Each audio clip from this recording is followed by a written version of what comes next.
Hello there, Scorpios. Welcome to your Team Tarot reading.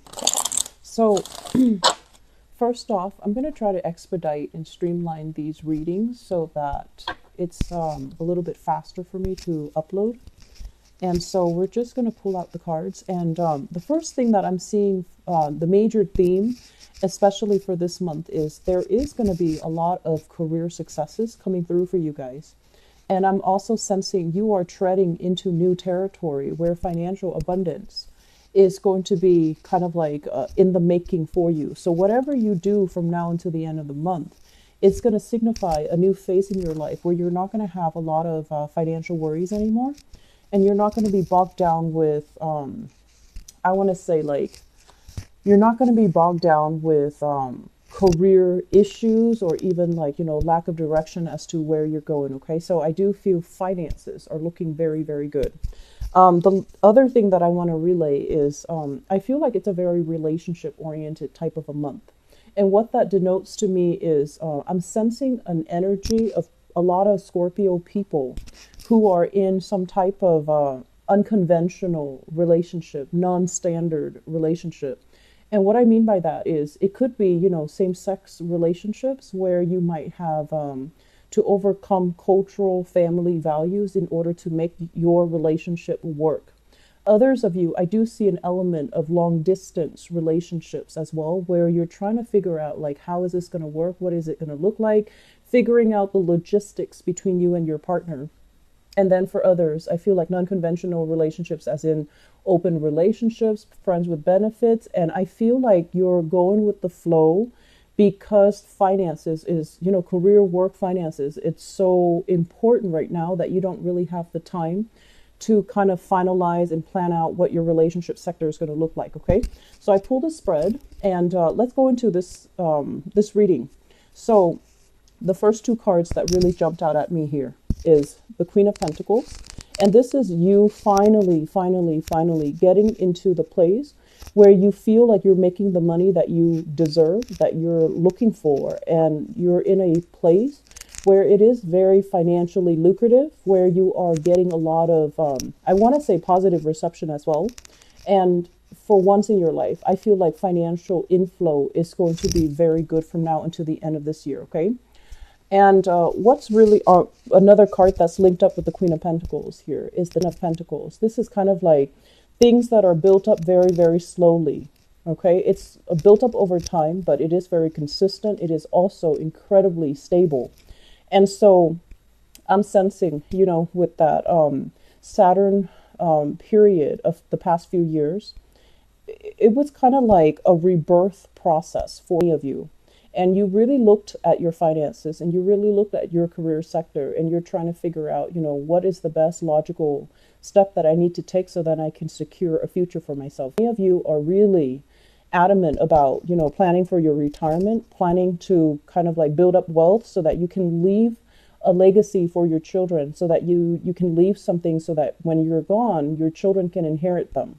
And then others really trying to build up wealth, savings, and especially, investing in lucrative work projects, work assignments, or even like investment portfolios that I'm seeing here with this card.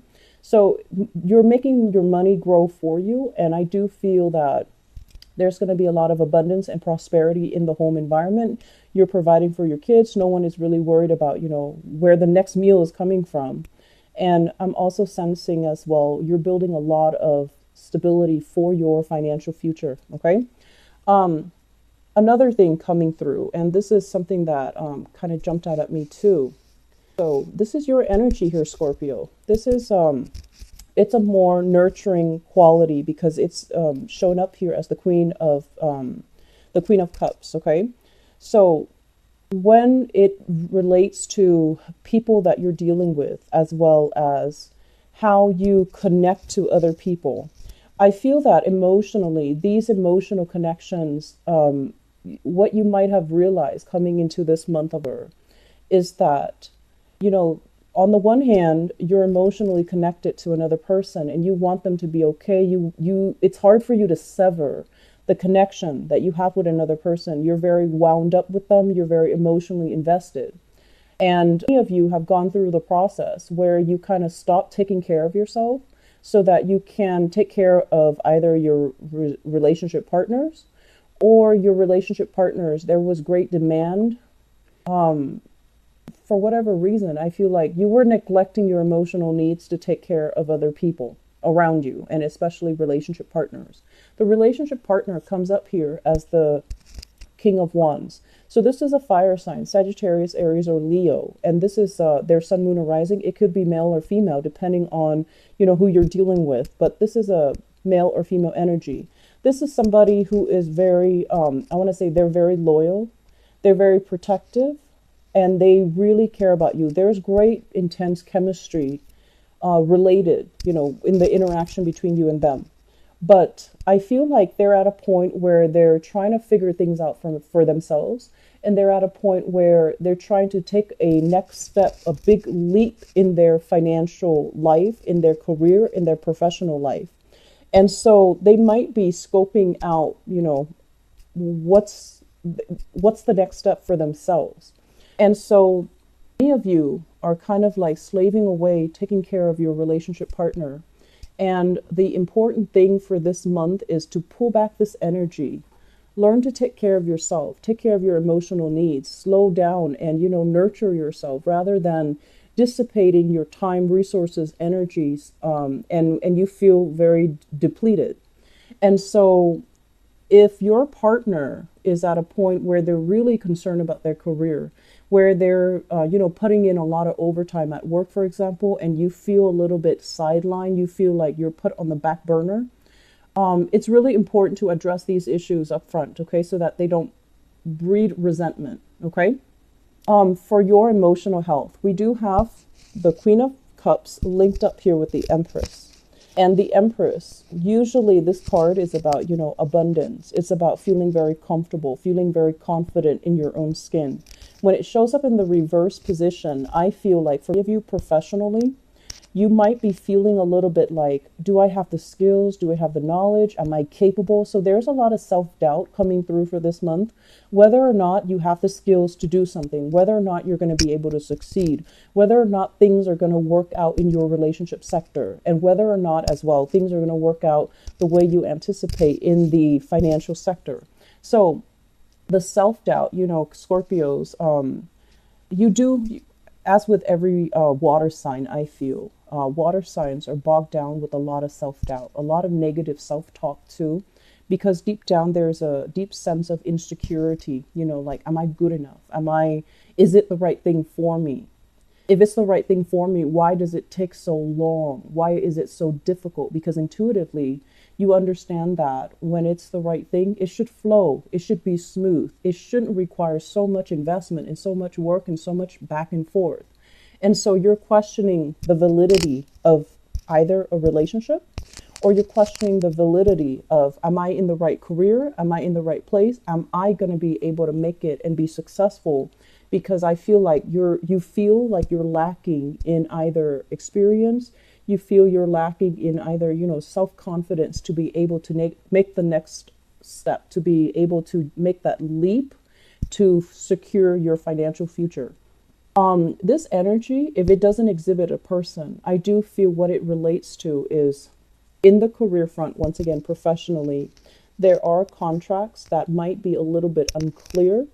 There are things that you might be deciding between you and, like either a supervisor or higher up, a business partner, where you're trying to draw up contracts. You're trying to establish, procedures or baseline rules and regulations of how you need to bring, like what you need to contribute in a work environment, what they need to contribute. And things are left a little bit unclear. You're trying to push things along. You're trying to, smooth things out and push things along so that you both can come to an agreement or a consensus. And the person that you're dealing with is kind of dragging their feet. They're kind of like, let's just see what happens. Let's just see, how things are going to plan out. Let's just slow things down and not finalize anything. So it can be a little bit frustrating if you have contracts that needs to be signed, if you have legal issues that you're trying to get rolling or, get some closure on, and it's not coming or it's not happening in the manner that you'd hope, okay? And so I feel like the major theme for this month is really take it easy. Do not doubt yourself. Financial abundance is coming in plentifully. And so the negative self talk, I don't feel that it's going to be conducive for anything. It's just like, worries that don't really lead to anything. So I feel like this is the month where you need to be very grounded. Take care of things one day at a time, one project at a time. Don't anticipate too much. What's going to happen in the future? Are we going to be okay? Is everybody going to be on board? Work as well. I mentioned this last month. You're dealing with very temperamental people. You're dealing with people without a lot of knowledge, without a lot of skills. And it's almost like, it's an environment where the energies are very young. You might be even dealing with young people. The energies are very young, so you feel it's almost like they're lacking in direction. They're competing with each other. And possibly some of you are in a position where you're hiring people and you're trying to decide the best candidate. And I feel like of all the people that are, putting in their candidacy, you're starting to realize that they might not have the necessary skills, so you might not choose any of these options that are on the table. Okay, so if you're like a hiring manager or you're in a position where you're hiring people, taking people on board, you're dealing with people who are young, temperamental, and they might not have enough experience under their belt. And so you're not really sure if you want to spend the time training them or investing in, building them up from scratch and then having them leave once they accumulated the skills. So I feel like there are a lot of things that you're juggling in the works sector, and you're making very, very important decisions that will set you up financially for the next few years or for the next decade even. So I feel like this is a big, big month.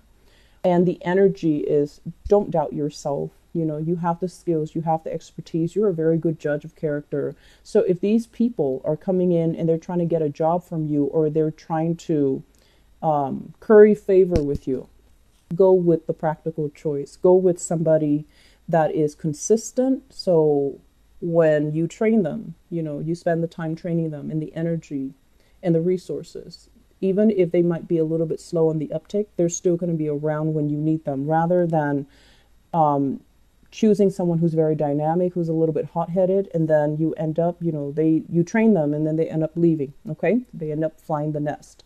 I do feel a big element here regarding children. So those of you who have children, so the Queen of Cups with the Page of Cups, this is usually like a family unit, and especially younger people.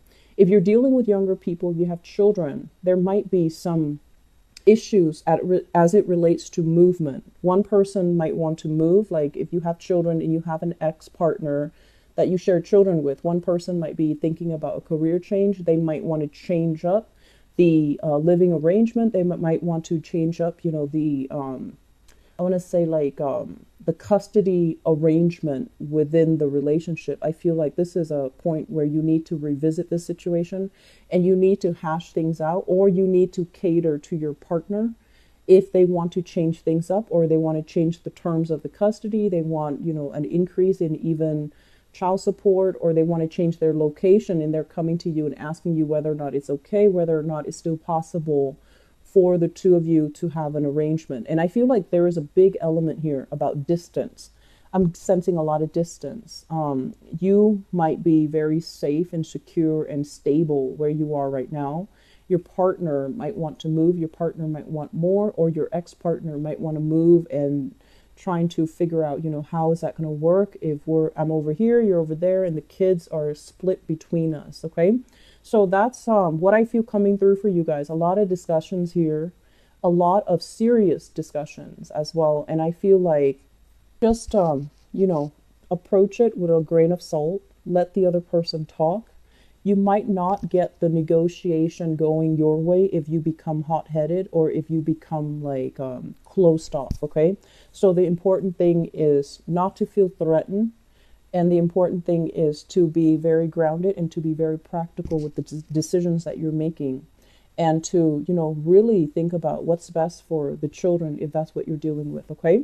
So I'm going to leave you at that, and I'll be right back for your love reading. I try to split them up mainly because I have slow internet in the new place, and I want to get like fragment up the reading so that it doesn't take too long to upload. Okay, so I'll see you guys in a little bit. Take care of yourself.